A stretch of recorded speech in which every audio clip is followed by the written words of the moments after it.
Oh boy everyone, we got new Undertale related content, and this video sure is gonna have some massive spoilers, so don't say I didn't warn ya. Well, it appears I have fallen back down the deep, deep hole that is Undertale hell. And before you say anything, I don't care about the fan base. I don't care if people want to fuck Sans. Look, I don't care about big titted Toriel or Ecto members. I care about that a little. None of that shit affects my love of this game. My personal relationship with the media is far more important to me than what some no-account fandom thinks. All fandoms are bad, none of them are good. Their feelings don't have to inform mine, so go to hell with your, oh, but the fandom's bad shit. That's not what we're here for, okay? And the FNAF fandom is way more annoying, by the way. Anyway, Deltarune. Now, we could talk about many things. How pretty it is, how it's more of a straight RPG than Undertale, but how it's also a deconstruction of Undertale, which in itself is a deconstruction of the RPG genre. We could talk about Jevil. I love Jevil so much, you guys. We could talk about Chris and the nature of the soul, and if we're even playing as these characters, or if they're just puppets and how screwed up that is from an in-universe standpoint. I'm serious. When Chris tears out their soul at the end, you can move the soul in the cage. Where the soul, you guys? Nope, that is not what we're talking about. We're talking about what no one else on the face of the internet has talked about. Dr. Wingdings Gaster. Now, if you follow the Undertale Twitter and saw it on October 30th, 2018, you'd have noticed it appeared to have been taken over by someone. The icon and name were blacked out, the text was in character and in all capital letters, speaking ominously. Then it said something telling. I have something I want to show you. Something I think you will find very, very interesting. If you're a lore delver and know about the Hidden Log 17, that quote will sound very, very familiar.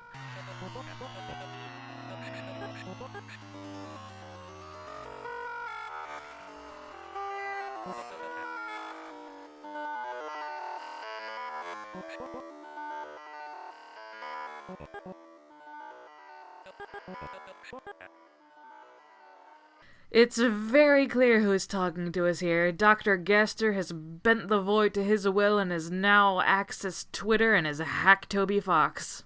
And if you don't know who Dr. Gaster is, Google exists. If I start explaining him now, I'll just scream for 8 hours about my theories and how he's Sans and Papyrus's father, and he was really nice, but also like a mad genius that performed experiments on himself, and it did him in.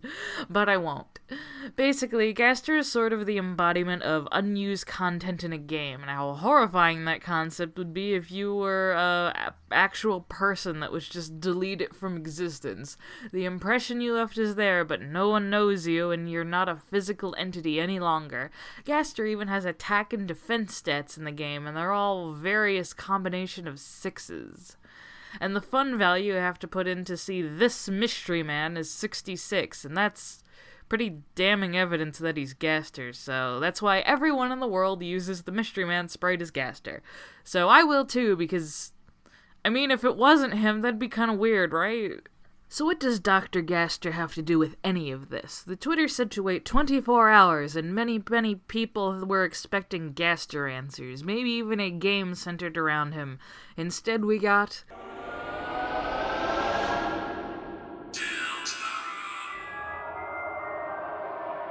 a game which Gaster claims to have created in some capacity. Assuming this is Gaster, which, who the hell else would it be? Come on, some other mysterious figure who speaks in all caps and is shrouded in darkness. It's Gaster. We know it's Gaster. You're not subtle Winkle-Dingles. What's Gaster up to? Why is he so interested in thrusting us into Deltarune? He claims to have created it. How? Why? And why is it so different than the Undertale we know, despite having many of the same characters and similar relationships? I get that it's an alternate universe, but why does something just not feel right? Why does nothing we do matter anymore? Why can't I feel joy without pouring my money into plastic figurines and stuffed animals? Why does Gaster's theme pop up everywhere?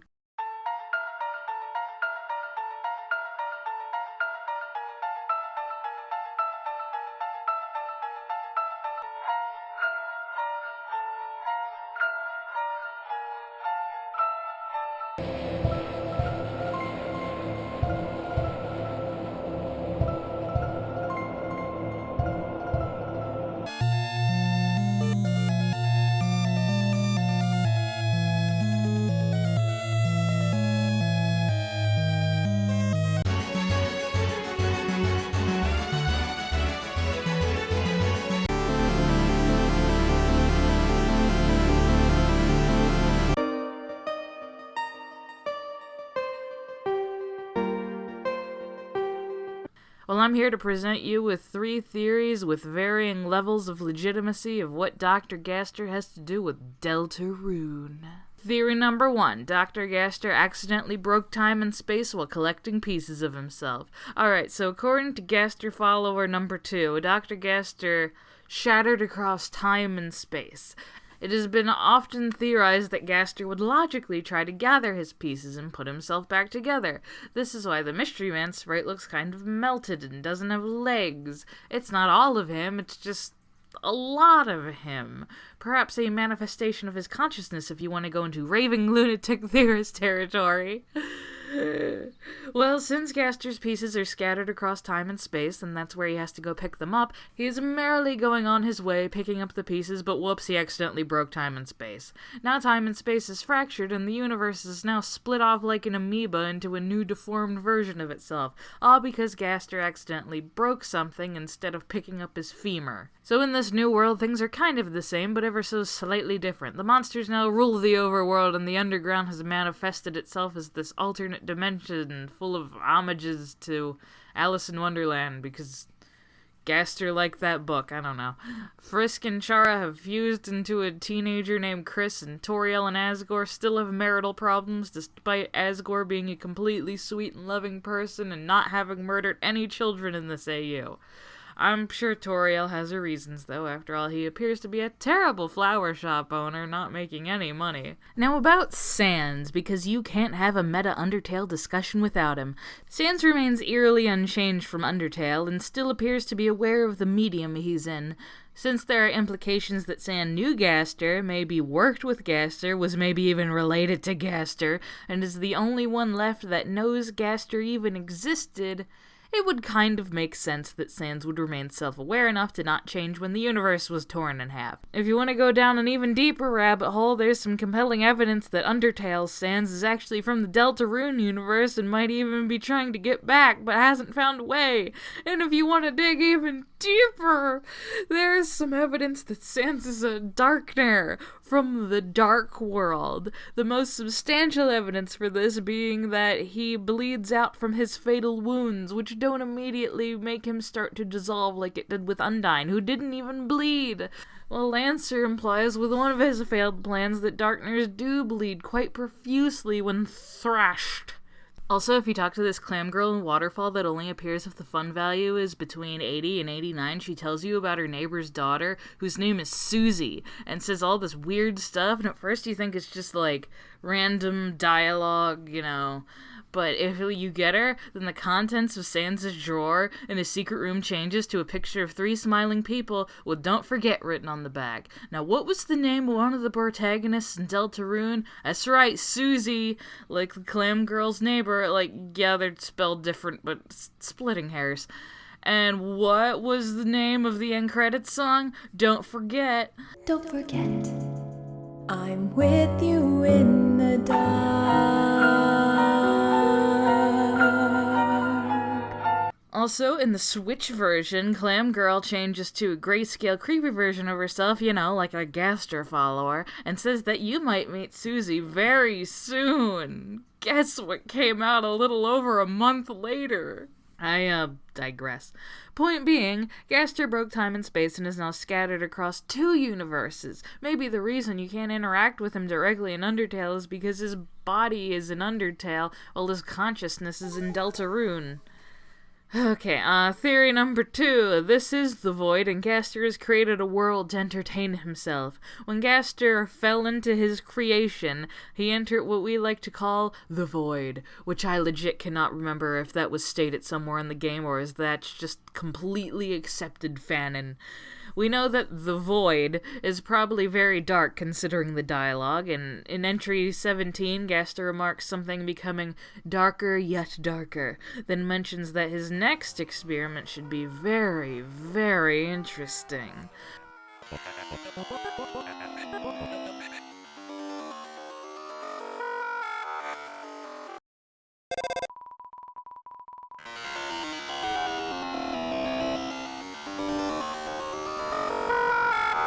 One of his followers, the only truly original Gaster follower sprite that looks suspiciously like this guy in Deltarune, mentions that one of Gaster's experiments went wrong, which is presumably the one that sent him to the Void, which I'm guessing is the very, very interesting experiment that Gaster mentioned he was about to do. However, the Void connected him to a world his experiments created, the world of Deltarune. He can't exist in it entirely, but he can see it, control it, do what he will with it. Much of this world is based on his own memories of the surface and the underground, and he likes to keep it updated. However, he has difficulty seeing into the world of Undertale and can only really listen to it. Pieces of his memories are still lost in time and space, so details are spotty at best. He remembers Chara, but knows that there's a new human now, but he can't really remember their name. Was it Chris? Yeah, close enough.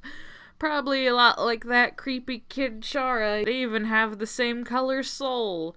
He was the royal scientist, so he clearly remembers Toriel, Asgore, and Azrael. He doesn't much like Azrael being dead, so that's not in this world. But he also doesn't know what Azrael would look like now if he was alive. He might be college-aged, maybe, but he keeps him out of the story because he doesn't really know what he'd look like. He remembers Sans very, very vividly, and that's why he hasn't changed a bit. But his memory of Papyrus is yet to be regained. Maybe Papyrus was a child when Gaster fell into the Void, and it's a similar situation to Azrael. All he knows is things he hears, like the distant trousel of bones. The Dark World, though, that is the Void. It's dark for one. Darkness is quite a big theme. Perhaps this is the place where Gaster can physically exist. After all, he appears to have met and talked to Jevil. Sham directly quotes him. It may have been him that hid behind a tree and gave you an egg to give to Asgore so he'd get some damn protein. I don't think it's any coincidence that the plight of the Darkners so closely resembles the situation the monsters were in. Gaster made this world, these characters, to parallel the world he came from. He just gets some details wrong sometimes, like blood types, and tells random jesters that they're in a video game and drives them literally crazy. What a dick move that was, Gaster. Jeez. He was perfectly happy, and you just destroyed this man's life. Also, sub-theory, Gaster is actually the knight that characters keep alluding to, but since he's in armor, you wouldn't immediately recognize him, which is why he can appear to Jevil and not be identified as the knight, because he's not in the armor. Okay, theory 3. This is all just Gaster's AU fanfiction. A dumber version of the previous idea. To keep himself occupied, Gaster has taken to writing friend fiction to keep himself entertained. Like previous theory, his memories are spotty, but figures Gerson must be dead by now. He doesn't ship Alphine, and thrusts his love of Mew Mew Kissy Cutie 2 on that Mew Mew 1 loving idiot Alphys. Azrael's alive and well in this fic, but again, hasn't decided on a design for him yet. He really liked Azrael when he was alive, so he adds yet another form of him as Ralsei. He doesn't like that Toriel and Asgore got a divorce, but thinks it adds some interesting drama to the story, so he kept it. Chara is aged up to high school because high school drama is more interesting than elementary school drama. He changed their name to Chris after readers of his previous fics couldn't agree on how to pronounce Chara. Was it Kara? Is it Chara? Is it Kara? A lot of people have noticed that Rule's card's face kind of looks like Gaster's. Well, there's a very good explanation for that. Rules is Gaster's wish fulfillment OC. He wants to be a classy anime pretty boy like in the animes that Alphys has shown him, and Rules is his way of doing it. Of course it's an AU fanfic. Why do you think it's being split up into chapters? Why do you think it'll take so long for those chapters to come out? Fanfic authors who put this much effort into their stuff only update like every 8 months because they're busy playing Minecraft or Undertale. I know these ideas may seem kind of out there, especially that last one, or is it the most sane? But I'm willing to bet that at least one thing I said here will be correct. At least one tiny smidgen of one theory that I came up with will be in future chapters of Deltarune. Regardless, we all have our theories and headcanons on Gaster. He was a mad doctor, a loving father, a good friend, a sexy skeleton man in a turtleneck. He fell into the core and is now a goopy monster in a gray void. All these popular headcanons and such, they're great. I love and subscribe to many of them. I really want him to be Sans and Papyrus's dad, you guys. But with Deltarune, I'm ready. I'm ready to know the real Gaster. So far, he's shaping up to be a morbidly curious, mad genius of sorts, though not outwardly malicious. If that Twitter promo is Gaster and is considered canon by any measure, then yes, he possibly did make Deltarune in universe. If not, then he appears to be controlling it to some extent, or has manipulated it to his desires somehow. He's aware he's in a game. He's aware of the anomalies, well, our existence. I hope Toby Fox can, at least for his sake, get Deltarune's progress going a little faster so he can tell his story in a quicker but quality way. As long as it takes to find out about the true Gaster, who absolutely has something to do with all of this, I will wait as long as I have to for canon information. As much as I love my theories, I'm ready to know the real you, you sexy, sexy skeleton man. If it takes forever, I will wait for you for 1,000 summers. I will wait for you